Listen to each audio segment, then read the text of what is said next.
Cardinals Corner from Arizona Sports. Cardinals Corner from Arizona Sports with Tyler Drake and Lauren Koval. What's going on, Bird Gang? Welcome back into another episode of Cardinals Corner. And no, unlike the first two games, we are here to discuss a loss, and a pretty bad one at that. So, alongside me as always, Lauren Koval. How we doing? Well, we've been better. We've been better. We've been better. Yeah, 16-15. And maybe not the ugliest loss in the score side of things, but this one just feels like yuck. A true roller coaster ride of, I don't even know where to start in this game. Do you start at the end and work your way to the beginning? I guess, do you want to start with the bad or do you want to start with the good? Let's start with the good. The defense. There you go. There's your good. No, but really, I mean, Yeah. the defense won this game. The offense lost this game. No other way to describe it.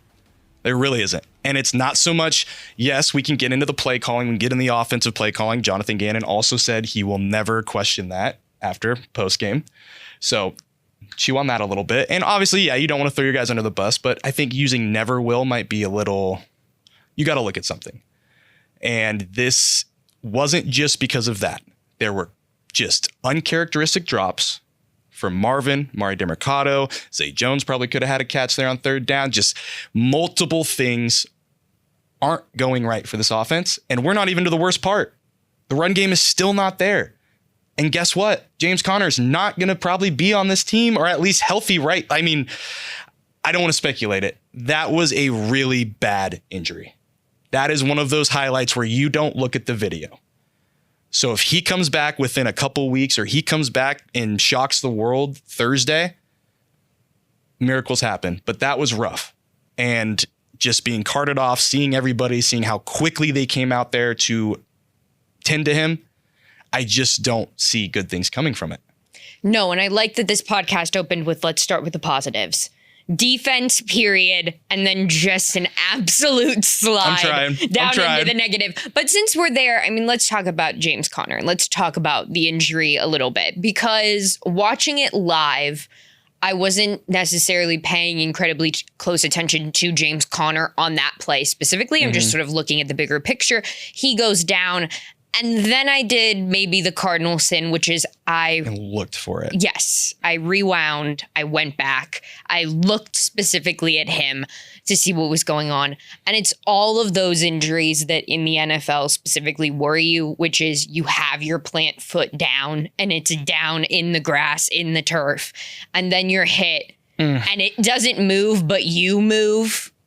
And that's like the Cardinal injury where you go and you look, not the Cardinals as in the Arizona Cardinals, but as in that's the injury you go back at and look and go, is this season over?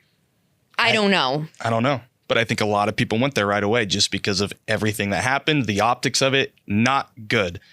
And for this to happen, the heart and soul of the team, the captain of the offense, one of the captains of the offense, like, Trey Benson, if you already didn't have the pressure on you, the pressure is on you. And I think I've seen a lot of good out of Trey Benson, but now he's got to really take this next step and he's got to do it quickly. And Amari DeMercado has to take that next step and really resume that third down role that he once had. So it's going to be really, really, really interesting to see how this shakes out moving forward. It's going to be interesting to see how long James Conner's potentially on the shelf, hoping all the best for him because he's a good dude on and off the field.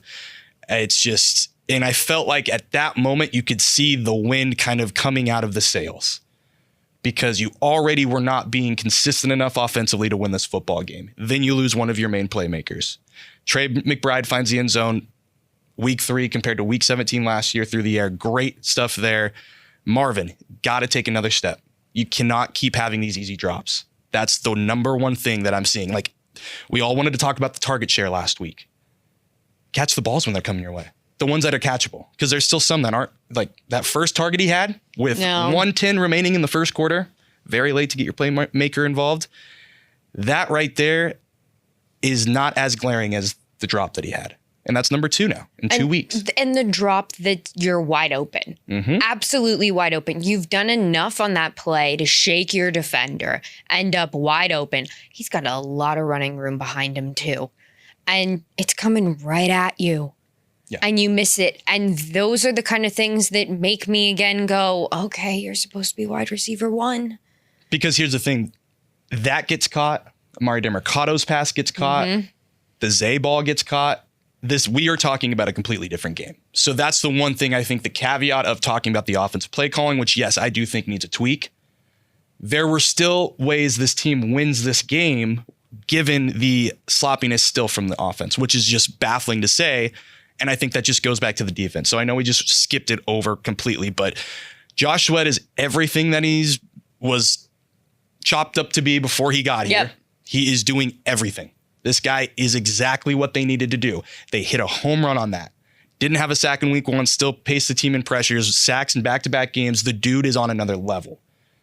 Calais Campbell, the guy's basically trying to win these football games by himself. He is 39 years old and doing things. And he already did it last week. And he almost did it this week. He should have. He drew a holding call in the end zone, gets the safety, defense scores again. You have to win these football games. These are the games when you look back at an 8-9, 7-10 mediocre team. These are the games that are going to decide it. Are you a playoff team or are you not? Because with these kind of games, you're definitely not. And the games that are most important to the Arizona Cardinals at this point are those in-division matchups. And this is the first one you've had this season. You're not even going up against George Kittle and Brock Purdy. You're going up against... Nick Bosa got hurt. And Nick Bosa got hurt. He leaves the game. No Brandon Ayuk. No. Like it's just...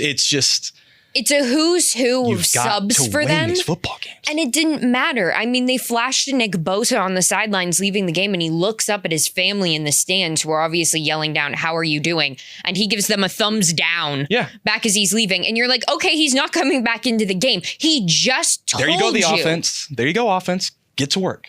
And now Kyler has less pressure on him. So now your pocket should be able to stand up a little bit better. So now you'll have more time to throw the ball. So now you'll be more accurate. So now hopefully, as you watch cornerbacks, they can't stay with a wide receiver for 2.5 seconds in the NFL. I mean, especially when you've got cornerbacks that are filling in. Yeah. And now you're asking them to. For the defense to put up this kind of performance with LJ Collier, rotational guy, front 7, he's on the IR. Garrett Williams, your do-it-all due to CB1 on the IR. No Will Johnson, and you still do this? Keaton Crawford was out there making plays on defense. Very, very, very excited to see that kind of transform because he was only getting special teams reps the first 2 weeks. Like they very much said, safeties, you're the depth we need. Go win us that football game. And for the most part, the defense, they did their job outside of the last play. And Max Melton, who I didn't expect would play, given that he was limited in practice, and we knew coming around on this game, Will's not trending very well. Max, who knows? And then he plays, and he looks good out there. What else could you ask? Well, and here's the other thing. You are allowing 2 for 10 on third down, 20%. You have the time of possession battle, 34-39 to 25-21, and you scored on defense with the safety. That all should translate to a Cardinals win. And when it doesn't, it is squarely on what the offense put on tape. And I think a bigger sign of what this defense was able to do is, do you have Christian McCaffrey's stat line? Yes. Christian McCaffrey, 17 carries, 52 yards, the long of 15 in the run game, 15 targets. Marvin Harrison target crowd's going to love hearing that. 10 catches, 88 yards, the long of 20. No touchdowns. 0. A guy who you didn't face last year because he was hurt. But the past 2 times before that, he's recorded 7 touchdowns in 2 games. You play him this year when you're hurt on defense and you're missing some key guys out there, and you still don't allow any touchdowns for him. So much so that they decide to go for it on 4th and goal, the Niners, late in this one. And you stop them twice with Christian McCaffrey. And that's one of those moments of you cannot put this loss on the defense at all. Were they on the field at the last possession for the walk-off field goal? Yeah, of course. The offense put them in that position. It shouldn't have come down to that. Should have never came down to that. And I mean, shout out to Ricky Pearsall, local kid. Yeah, local guy. 8 catches, 117 yards. Like he went off. They did exploit a little bit of that cornerback situation in that regard, I would say. But it's just the numbers. This should not be a Cardinals loss. But I guess to play devil's advocate to that Ricky Pearsall going off, who else is he throwing the ball to? CMC and him. Yeah. Okay, done. That's 2 guys. Kendrick Bourne got 6 targets. I know that. Yeah. But that's 6 targets. I mean, come on. Really, if you stop Christian McCaffrey in that way and you allow Ricky Pearsall to get his, I mean, I wouldn't have even thought looking at those stat lines post game that the Cardinals lost. Yeah. No, it'd be hard. You literally have to give the game away, I feel. That's one side of the ball does. And that's, I mean, I guess the other thing you could also attribute, I mean, they missed a field goal at the beginning too. They did. And that was, I wasn't upset with that decision at all. Go for it. Try to kick it. I fully trust Chad Ryland. You can tell there might have been a little bit of extra wind in the bay today. Because that thing moved. But okay, defensively, we've got to talk about standouts. We already talked about Josh Sweat, Mac Wilson Sr. We've talked about Calais Sue, but Mac Wilson Sr. gets so much credit. Single-handedly stopping that Christian McCaffrey play. And the dude comes in, takes over the green dot, and they don't blink. He has not blinked in this role. He has made the Kaiser White release not even a big problem, a big issue, a big anything. When Kaiser White was not coming back, when we first heard about this, I said they were missing the boat. They clearly haven't, because Mac Wilson has been everything and more that this team needs in the middle of that formation. He had that huge 4th down stop, 2 passes defensed, 12 tackles total, led the way. You can't really say much more about the guy. Like he seems to be involved in every play on the field, even if he isn't there. Like all of a sudden you'll see a guy charging down the field to get there and you're like, oh, who's that? Oh, that's Mac Wilson Sr. because of course it is. Yep. And then you've got to give a shout out to Rabbit with the interception today to keep things on the defensive end of just, we are trying to win this football game. Interception was huge. They were running out so many different looks. They had 4 safeties on the field at one point. Like I said, Keaton Crawford, he gets a shout out too. They were equipped to handle the injuries better than I thought, especially when they just said, hey, safeties, go play. It's really what it is. All 4 of you guys, just go do something, please. We need it. I mean, Rabbit had a great stand, too, on that final drive that ends up being a field goal. He stops the guy, and then what comes back again? Penalty. If I have to see one more yellow flag on the field, I'm going to rip my head off of my body, because it is exhausting as a fan to watch these games and see the Cardinals start to build and start to shift a little bit of momentum and start to feel like they're in control. And once again, that penalty flag is out, and it's out on both sides of the ball. You can't sit here and limit it to one side. I thought outside of that penalty, I think the defense was pretty clean. Yeah, I mean, they look good, but it was a crucial penalty. Exactly. Yeah. It's a key time in the game. And honestly, 5 penalties for 30 yards in what we've seen the past 2 weeks, I would take that. But now you see the magnitude of those. I mean, especially offensively, when you start with false start, face mask and face mask, like just all of that offset. Like, it's sloppy, it's inconsistent, and it's got to change. And it's going into a short week. And here, we talked about this on the preview pod last week. And I'm going to tell you right now, I am very, very concerned that this team is going to get absolutely smoked by the Seahawks now. And if they can't figure out their offense without having James Conner already, and the Seattle defense is doing what it's doing,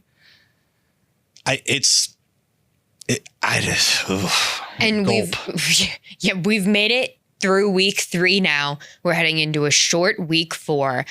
And I don't think that's ever rang truer about the possibility of being smoked in the fact that the Cardinals barely escape a Saints team. And here, week 1, and the Seahawks dismantled them today. Perfect word. So much so that Tyler Shuck comes into the game at the end. Yeah, great name. 44-13. Just an absolute demolishing. I know, right away, too. Like, Sam Darnold left the game. They brought in Drew Lock. Yep. In the 3rd. Because it was just, okay, Sam Darnold just completing 77.8% of his throws for 218 yards, 2 touchdowns, no big deal. Got Kenneth Walker scoring 2 touchdowns on 16. Obviously not a great average. He had 2.4 average, but 2 touchdowns, 38 yards. Yeah. But you know what Sam Darnold has in those stats that Kyler Murray is losing on this short week is support from a running back that he trusts in James Conner. And I think he trusts Trey, but it's not to the level of James Conner. Like, that's his brother. They're different running backs. Yeah. Their styles are different. How you utilize them is different. In the way that Sam Darnold can utilize Kenneth Walker, where I'm in a pinch, I need to throw it down the field to you for 4 yards and see what you can do. Or I'm going to hand it to you and see if you can pick up 2 yards on a 3rd and 2. And I feel confident enough that, hey, I was supposed to throw the ball, but everybody's in coverage. My pocket's getting tight. I need to get rid of it. I'm going to give it to Kenneth Walker. Mm-hmm. Trustworthy there. That's exactly how Kyler utilizes James Conner in that same situation. Oh, my pocket's collapsing. I feel a little bit more uncomfortable, which is happening more and more this year with the question marks on the offensive line so far this season. And now you're losing that trustworthy guy and bringing in Trey.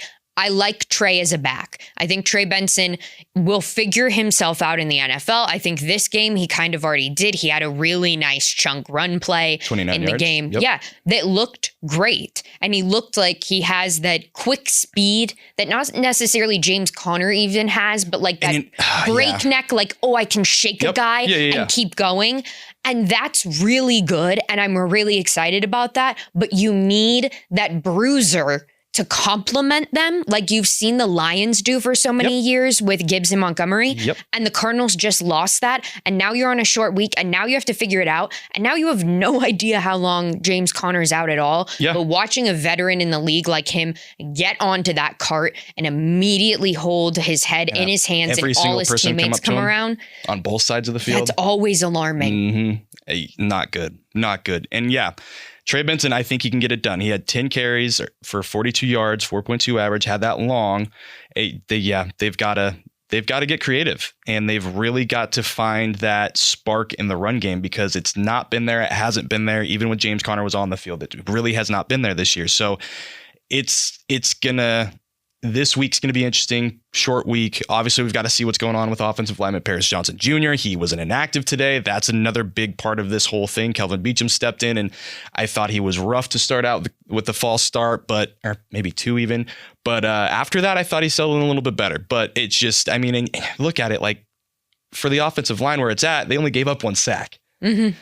Got to say something for that. But at the same time, like 28 carries, 106 yards, 3.8 average for what this team should be. That can't be it. And no. James Conner, like, he looked like a different dude coming out today. I thought they were going to ride him to the end. He was going to close this game out. He's going to have one of those James Conner-esque kind of better as he goes along. And then you lose him like that because he was putting his foot on the ground and running today until that. And we talked about it on the podcast a few seasons back when James Conner did get hurt and was out for a little while. And we were talking about Amari DiMercato and how were they going to start splitting carries, and was DJ Dallas going to come in a little bit more, and how was all of that going to work?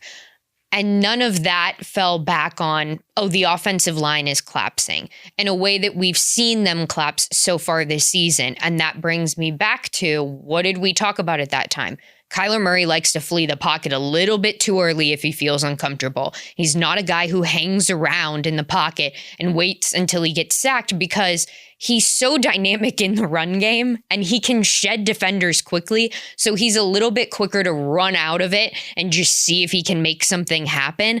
But that's when you get to those sort of lackadaisical, okay, now I'm over on the right side of the field and all my wide receivers are just trying to get somewhere where I can throw it. And now I'm having to throw across my body, past a lot of different defenders, risking that the ball gets intercepted, risking that Kyler gets a sack, risking that Kyler tries to run the ball and maybe he gets hurt. Yeah. And so this is like a new series of concerns for the Cardinals that we haven't seen in years.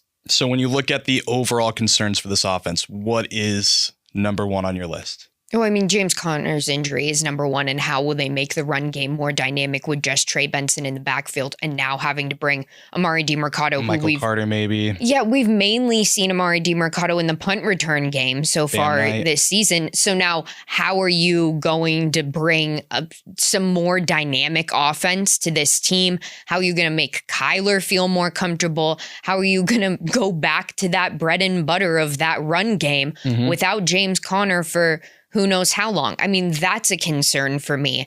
At some point, is Will Hernandez healthy enough to get into this offensive line? That might have to be the spark. Because I'm getting to the point where I'm ready to just see what he can do. Yeah, and something has got to give. And I said it last week, and it might have been a week too early because he didn't play this week. But that's the wrinkle that at this point, you've got to throw something against the wall and hope it sticks. Because this is not the team we were promised after the first few years. And promised might not be the right word, but expected. This run offense should be top 5. Top 5. Mm-hmm. And we've said it before, but you look at what Dallas is doing with Clayton Adams, former OL coach. Is there a correlation there? Because yes, Dallas, they lost today, but the first 2 weeks, there's some extra run game in that team. And they still had it. That was the one thing that was working for Dallas today, was their run game. Yeah. It was the one thing that stayed reliable for them. And I think that's what we've sort of modeled the Arizona Cardinals after because of Clayton Adams, was this reliable run game to go back to. There was never a concern that, okay, if the pass game isn't working, we have the run game at least. Yep. This year, it's turned more into, okay, we don't have the run game, and the pass game Let's just throw short passes. Fine. And the one option, and the one times we do want to push it down the field, let's hope they catch the ball. And I don't even think a few years ago when we were talking about tracking ability of these wide receivers and could they follow the ball, or was Kyler Murray's downfield accuracy there? Those concerns are out the window to me. Now it's just, can you catch the damn football? Yeah. I mean, really and here's the other thing too. I feel like it's a roller coaster now with this connection. It looked improved after the first week. It didn't look terrible after second. It's there's drops happening. It's not looking like it was supposed to look like, given all of what we saw through the offseason, what we were told. It just has not lived up to expectations. And it doesn't have to blow the doors off every week. But you cannot have 3 catches for 44 yards on 6 targets and really be successful as just having that as your number one option. No, and this is one of the rare games where I don't necessarily think that boils down to Kyler Murray. Yes, I'm thinking back to the game where there's a 3rd down play and Kyler Murray throws it to Michael Wilson, who's standing against the sidelines, and he just clearly overthrew him by a good 7 to 8 inches over his head. And I went, oof, God, you wish you could have that one back, Yeah. And then that was really the only one during the game where I was like, that looked like the Kyler Murray of years past, where accuracy may have been an issue, but he wasn't off by yards like we'd previously seen him. Oh, you just way overthrew him, or you way underthrew him, or you're not communicating well, because why is Michael Wilson running in and why is this ball guiding him towards the sidelines? It wasn't any of that. Today it was a lot more of hey, MHJ, if the ball is hitting you here and falling to the ground, you should have that in your hands. Yeah. And the trickiest catch of the game comes down to a touchdown to Trey McBride, who's diving out of the back of the end zone. And of course it goes to Trey McBride because he's the one reliable guy for Kyler. Yep. And of course he makes the tricky grab. Yep. And yep. So that's just... a lot has got to change, and it's early still. And that's the thing, but you have to get out in front of it. You can't just say, oh yeah, I love the offensive play calling. We're still good. We're moving forward. Yeah. Short week. You're up against it. I'll tell you right now, I don't expect to win. No, No. Neither do I. And to jump onto that, there is what worries you about what the offense isn't able to do is all the things that Seattle's really good at in terms of their cornerback play, their safety play. I mean, their DBs are really freaking good. Yeah. And they've been showing out so far this year. I mean, that's the one thing where the question marks were, what about Sam Darnold? And what about their wide receivers? And how's that going to look? That looks fine. Yeah. But their defense looks really good. And now you're heading into a week where you've fallen back already in division play, in a division that is still so wide open, in a division where the Rams go off and lose. This was the ultimate week for the Cardinals to plant their flag as, hey, we are here. Yes. We are a team that you have to be worried about. Yes. In a division that is up for grabs. The Rams, who look like they have it locked down today against the Eagles. At one point, the Rams are up, I believe, 26-6. Yeah, I think there was like a 17-point lead or 19-point lead at one point. So it was close to that. Yeah. Then the Rams try to kick a game-winning field goal. Like the Eagles. It's blocked, and the Eagles run it back for a touchdown. Okay, so Which they didn't even have to run it back. They already won it by then, but they didn't have to. But all the bettors at the betting line, everyone was screaming about ecstatic. that one. So there you go with a 3.5 line there. But that's like, wow, that's in the morning slate, and you just saw them lose. There were so many wild morning games. Oh, there were. How many? The Bucks game was crazy. Blocked field goals returned for touchdowns. I mean, the Bucks, the Jets one and the Eagles one happened like within minutes of each other. And you see that. Breaking news. All right. And per Adam Schefter.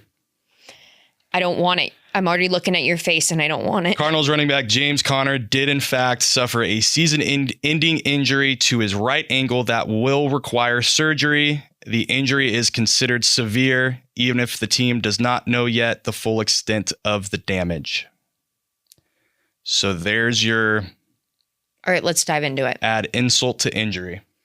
That's terrible. Like that.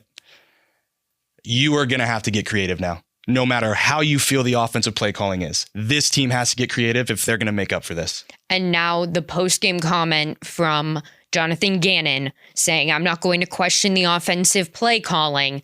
Now you do. Yeah. Now you have to look back into it. Now we need more. You no longer have your bell cow. You have to look at the offensive game plan. You have to. And you can't tell me that you can run the same offensive game plan with Trey Benson in the backfield. Because you can't. That's a lie. They're not the same back. Yeah. They're not similar players. You can't ask them to do the same thing. Trey Benson is still young.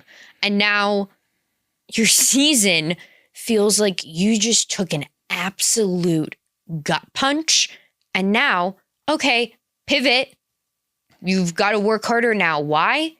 Oh, because this Thursday you have Seattle coming into town. Yeah. Yeah. It will say a lot if this team can get it together and put something really competitive on tape. Because you can't start. This is blow after blow after blow right now. And you can't start 0-2 in your division. No. Nope. It's not a death sentence, but it's getting pretty close to that. It's not a death sentence. Not a death sentence at all. It's a long season. And I think maybe I'm overreacting there. It's a long season. But again, you have to remedy the things that are constantly being an issue. And even more so now when you don't have the guy who should be remedying all those issues. Yeah. There is a lot that has to get figured out. And it has to get figured out soon. Because if you keep sputtering like this, confidence is going to go out the window. Defense is going to play great every week. I really feel like the defense is at a point where it is a shame what the offense is doing to the detriment of the defense because of how good it is. Like we said at the beginning of the offseason, when we started seeing all these moves happen, no longer is the defense a liability. It is 100% the asset of this football team. The offense has taken that mantle and is now completely the liability of this team. If they want to go anywhere, they have to put points on the board. The defense can't do it all. Calais can't go play guard. Calais can't play quarterback. Josh Sweat can't play wideout, even though they've probably got the intangibles, maybe get a couple passes, but they can't do it all. And welcome to Groundhog Day. Yeah, your record prediction's looking a lot tighter than mine. Oof. Yeah, but I didn't want it to. I know. That's the worst. Mm-hmm. That's the worst. Yeah. Oh, man. Okay. Well, I guess let's try to be optimistic. Okay. How do they get this win next week? On Thursday. Short week. Don't even know who exactly you're going to have. Was Will Johnson fully healthy? Can he play again? Paris Johnson, what's he doing? Can they even practice? I think Paris Johnson would, but Will Johnson didn't practice all week. There's still a lot to know there. And Paris Johnson Jr. was a very late addition to the injury report for the Cardinals at the end of last week. I mean, I don't think he popped up until... No, I think he's limited all week. Limited all week. Under the radar, limited. Okay. Just, yeah, I mean, I didn't think anything of it. No. Oh, cool. He's limited. He's still practicing. He's good. Yeah. Just take a little off. It's one of those where it's like you look at the injury report all week and then it comes out, you get it Wednesday, Thursday, you look at it on Friday, and then you're like, excuse me? Do I need to be more concerned about that? Yep.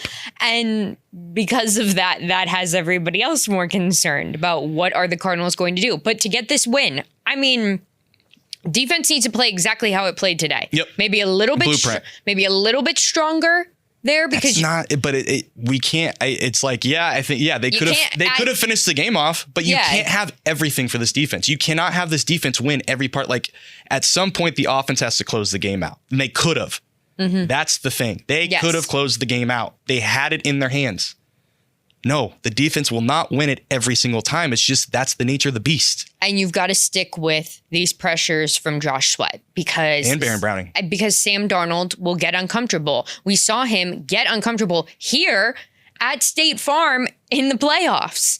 Everybody was questioning, oh my God, can the Vikings do it? Look at this incredible season. You get a little bit of pressure on the guy and he starts to freak. Yep. So I'm intrigued to see if that still stands with him in Seattle with a different team, because we haven't really seen that happen for the Seahawks just yet. Mm-hmm. And then that's what I'm asking of the defense. That's my addition to the plan right now.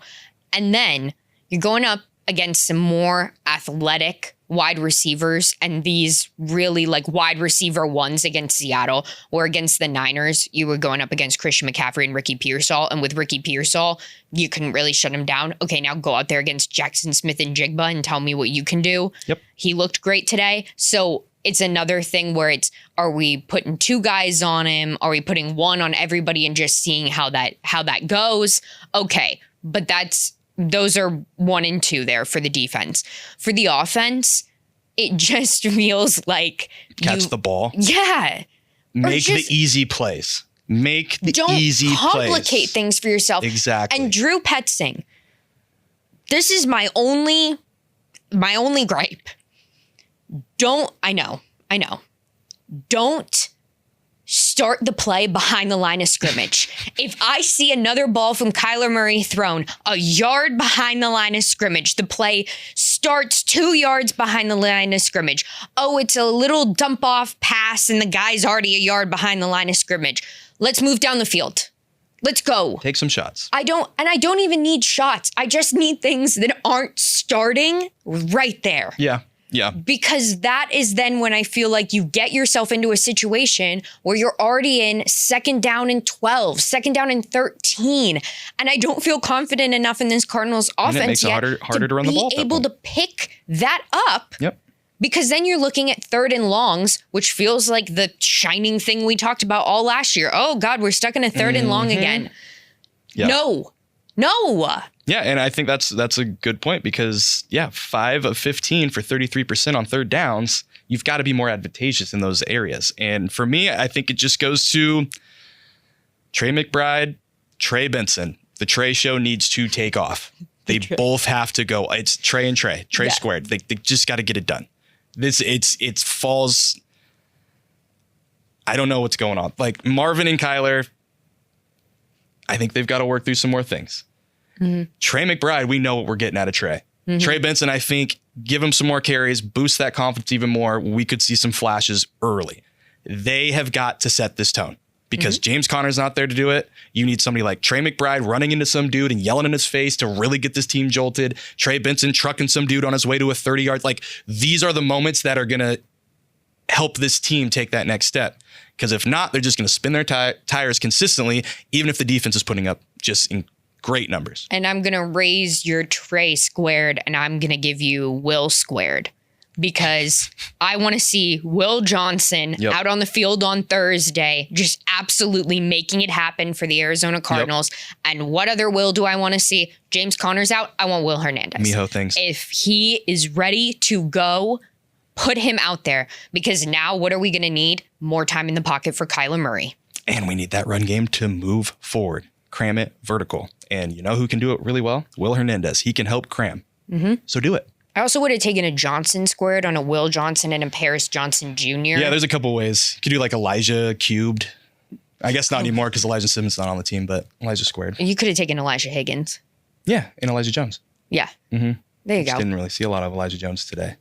No. Denzel Burke got a lot of run. Keitrell Clark got a lot of run. Safety's got a lot of run. We also saw Tip Ryman and Elijah Higgins both catching passes. Tip Ryman had the first few targets of the game, I think. His second catch of the season, and it was the first one of the game. Oh, yep. All right. Well, I think we've talked a lot about the blame game. What do you guys think is to blame for the Cardinals offense, Cardinals, whatever you want to say? I don't think you could really put much on the defense. But offensively, what are you guys seeing? Let us know. Obviously, you can watch us everywhere. YouTube, Twitter, Facebook, Instagram. Follow the show at AZ Cards Corner. I think we've got to end this thing. 16-15 Cardinals on the losing end. They're no longer undefeated. The world's not falling, even though this podcast might seem like it is because of there's just glaring issues. But the sky's not falling. It's 3 weeks in. Still a lot of season to go. But things have got to start turning around quickly, especially when you do not have James Conner for the season. Heart and soul of this roster. They've got to figure it out, and they've got to figure it out quick because Thursday night is rapidly approaching. They're back at it tomorrow through the rest of the week, so be sure to keep it locked on the Arizona Sports app, 987, ArizonaSports.com. You can follow me, T. Drake for Sports. You can follow Lauren, Colville_Lauren. I'm running out of things to say, I feel like, so we're just going to get out of here. We'll be back next week. We'll have the latest around in the Cardinals. Be sure to stick around.